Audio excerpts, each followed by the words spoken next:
सैयद वंश की पढ़ाई हम लोग करेंगे। दिल्ली सल्तनत चल रहा है और दिल्ली सल्तनत के क्रम में यदि आपने प्रारंभिक वीडियो देखा होगा तो आपको ट्रिक याद होगा, गुल खिला के तू शैया लादो। शैया का मतलब सैयद वंश से ही है और लादो का अर्थ लोधी वंश से। तो आइए सबसे पहले सैयद वंश से रिलेटेड एक ट्रिक यहाँ पर देख लेते हैं, फिर धीरे धीरे आगे चलेंगे। पहला ट्रिक का भाव है खाए मुबारक मुँह में आलू। सैयद वंश के शासक का जो क्रम है उसका लिए ट्रिक है खाए मुबारक मुँह में आलू। खाए का मतलब खिज्र खां से है, खाए मतलब खिज्र खां, और मुबारक का अर्थ है मुबारक शाह। मुबारक का अर्थ हुआ मुबारक शाह। मुँह में का मतलब हुआ मोहम्मद शाह और आलू का अर्थ है अलाउद्दीन आलम शाह। तो इस प्रकार से ट्रिक क्या हो गया, खाए मुबारक मुँह में आलू। खाए का अर्थ खिज्र खां, मुबारक का अर्थ मुबारक शाह, मुँह का मतलब मोहम्मद शाह, आलू का मतलब अलाउद्दीन आलम शाह। कुछ पॉइंट्स है उसको देख लेते हैं। सैयद वंश दिल्ली सल्तनत में सबसे कम समय तक शासन करने वाला वंश था। सैयद वंश का संस्थापक खिज्र खां जो 1414 से लेकर के 1421 ईस्वी तक शासन करते हैं, उसने रैयत-ए-आला की उपाधि धारण किया था। किसने? खिज्र खां ने रैयत-ए-आला की उपाधि धारण किया था। खिज्र खां की मृत्यु 1421 ईस्वी में हो जाती है। खिज्र खां की मृत्यु के बाद सैयद वंश का पहला शासक मुबारक शाह बनते हैं। खिज्र खां की मृत्यु के बाद पहला मुबारक शाह बनते हैं। आप लोग को ट्रिक याद है, खाए मुबारक मुँह में आलू। मुबारक शाह के दरबार में याहिया बिन अहमद सरहिंदी रहते थे, जिन्होंने तारीख़े मुबारक शाही नामक ग्रंथ की रचना की। याहिया बिन सरहिंदी व्यक्ति का नाम है जिन्होंने तारीख़े मुबारक शाही नामक एक ग्रंथ की रचना की है। सैयद वंश का अगला शासक मोहम्मद शाह बना। सैयद वंश का अगला शासक मोहम्मद शाह बना। मोहम्मद शाह के समय शासन की बागडोर बहलोल लोदी के हाथों में था। 1414 ईस्वी में मोहम्मद शाह की मृत्यु हो जाती है और अगला सुल्तान अलाउद्दीन आलम शाह बनते हैं। अलाउद्दीन आलम शाह योग्य नहीं थे, इसलिए उनकी अयोग्यता का लाभ उठाकर बहलोल लोदी ने सैयद वंश को समाप्त कर एक लोधी वंश की स्थापना कर देते हैं। तो सैयद वंश का अंतिम सुल्तान कौन हो गया? आलम शाह।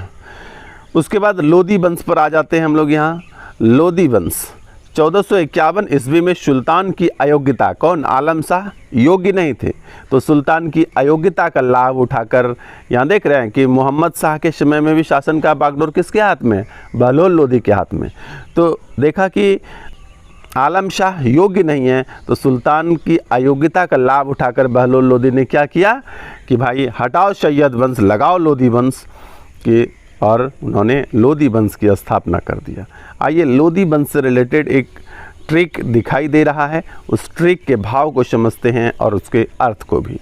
लोधी वंश का शासक एवं उसका शासनकाल। लोधी वंश के लिए जो ट्रिक का भाव है वह लो सिकंदर बड़ा हिम। वह लो का मतलब वह कोई चीज़ लेने के लिए कह रहा है सिकंदर को। क्या लेने के लिए कह रहा है? बड़ा हिम। बड़ा का मतलब तो बिग है, विशाल है, बड़ा है, और हिम का अर्थ होता है बर्फ़ से, ठंडे चीज़ से। ठीक है, तो सिकंदर को कहला है वो वह लो बड़ा हिम। वह लो का मतलब बहलोल है, सिकंदर का मतलब सिकंदर लोधी है, और बड़ा हिम का मतलब है इब्राहिम लोधी। वह लो बहलोल, सिकंदर मतलब सिकंदर, बड़ा हिम मतलब इब्राहिम, और लोधी वंश का शासन चल रहा है तो बहलोल लोधी, सिकंदर लोधी और इब्राहिम लोधी। पॉइंट्स में क्रमशः इस प्रकार से है कि लोधी वंश का प्रथम अफगान राज्य भी कहा जाता है। लोधी वंश को प्रथम अफगान राज्य भी कहा जाता है। वह धार्मिक कट्टरता से अलग धर्म निरपेक्षता की नीति अपनाता है। लोधी वंश जो है वह धार्मिक कट्टरता को कम और धर्मनिरपेक्षता को अधिक तवज्जो देता है।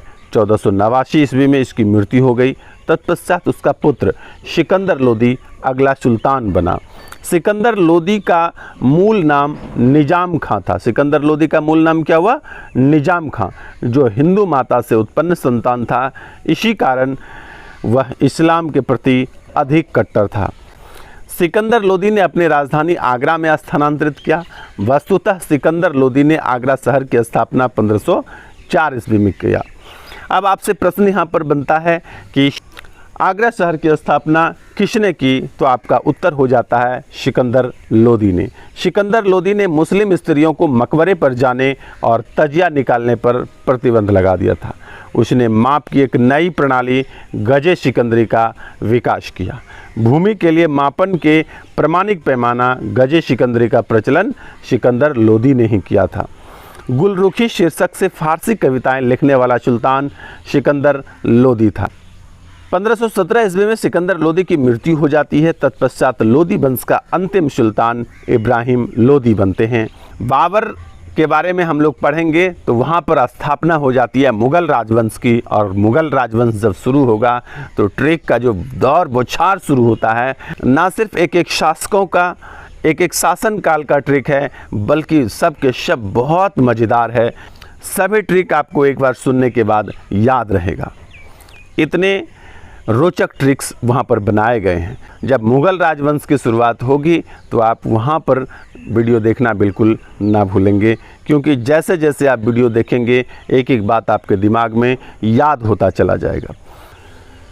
इसके शासनकाल में, इसके मतलब सिकंदर लोदी के शासनकाल में, बाबर ने पानीपत के प्रथम युद्ध में इब्राहिम लोदी को पराजित कर युद्ध भूमि में ही उनकी हत्या कर दी। पानीपत का प्रथम लड़ाई कब हुआ? 1526 में। किसके किसके बीच? बाबर और इब्राहिम लोदी के बीच। यहाँ पर क्या होता है कि बाबर ने इब्राहिम लोदी की युद्ध भूमि में ही हत्या कर देता है और उसको पराजित कर दिल्ली सल्तनत का अंतिम शासक इब्राहिम लोदी को हराकर लोदी वंश और दिल्ली सल्तनत पूर्णतः समाप्त कर नए राजवंश मुग़ल राजवंश की स्थापना कर देते हैं। मुग़ल राजवंश की स्थापना किसने की? बाबर ने। उसके बाद इस प्रकार दिल्ली सल्तनत पर आक्रमण के लिए बाबर को निमंत्रण इब्राहिम लोदी के चाचा आलम खान लोदी और पंजाब के शासक दौलत खान लोदी ने दिया था। हम लोग मुग़ल राजवंश की पढ़ाई शुरू करने से पहले कुछ भक्ति आंदोलन और दक्षिण के कुछ राजवंश को पढ़ लेंगे। उसके बाद शुरुआत होगा मुग़ल राजवंश। मुग़ल राजवंश में बहुत रोचक मज़ेदार ट्रिक्स हैं, इसलिए वहाँ पर वीडियो देखने के लिए बिल्कुल ना भूलेंगे। जब हम लोग भक्ति आंदोलन और दक्षिण के कुछ राजवंश को पढ़ेंगे तो वहाँ पर पॉइंट्स ज़्यादा हैं, लेकिन सब के सब पॉइंट्स मैं बार बार कह रहा हूँ कि बहुत इम्पॉर्टेंट है, जो एग्ज़ाम में पूछे जा चुके हैं या आगे किसी एग्ज़ाम में अधिकतम पूछे जाने की संभावना है, उसी पॉइंट्स को मैंने लिया है। तो ये वीडियो भक्ति आंदोलन से रिलेटेड और दक्षिण के राजवंश से रिलेटेड देखना बिल्कुल ना भूलेंगे। बहुत बहुत धन्यवाद।